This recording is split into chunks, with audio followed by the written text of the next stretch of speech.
सालेपुर रे बीजेडी छाड़ी बीजेपी रे मिसिले सरपंच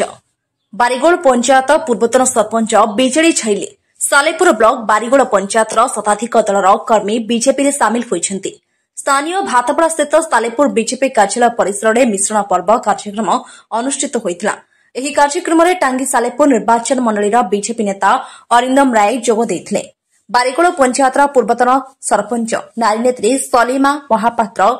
और युव संगठक नेता सुनील कुमार महापात्र नेतृत्व में पंचायत बहु कर्मी बीजेपी जोगदे पद्म धरिले। स्पष्ट बारी हेउछि कि आगामी पंचायत इलेक्शन में बारिगोड़ पंचायत रे बीजेपी राज करिबो बोली आशा बांधिछन्ति। ब्यूरो रिपोर्ट प्रिया टेलीविजन। बारिगोड़ पंचायत पूर्वतन एक सरपंच सलिया महापात्र बीजेपी दलर कार्य अनुप्राणित होई आज महिला दिवस मो सहित पंचायत सभानेत्री नमिता नायक उपस्थित सहित मिसी बारिगोड़ पंचायत नारी सहित आज बीजेपी दल अंतर्जातीय महिला दिवस रे शताधिक संख्यार बारिगोड़ पंचायत माँ माने भौणी माने बिजु जनता दल छाड़ी भारतीय जनता पार्टी रे आसी योगदान देले।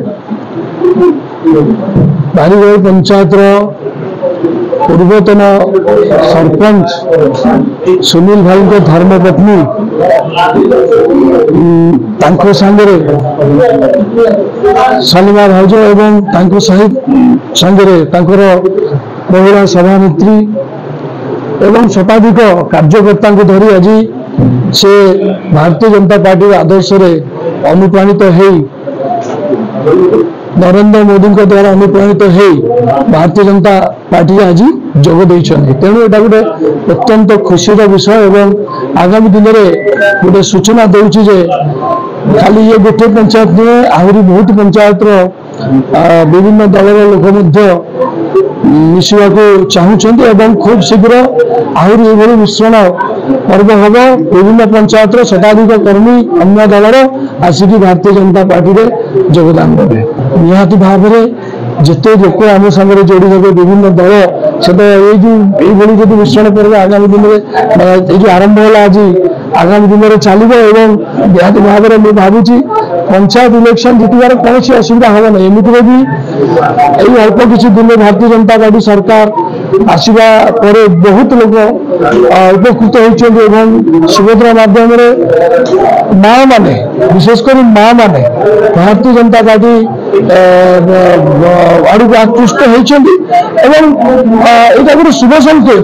जे जो परिवर्तन चाहूले समस्ते से परिवर्तन ओडिशा रे सालेपुर विभिन्न पंचायत विभिन्न दलर भी कार्यकर्ता माने परिवर्तन निज कर भारतीय जनता पार्टी जोग देउछन्ति।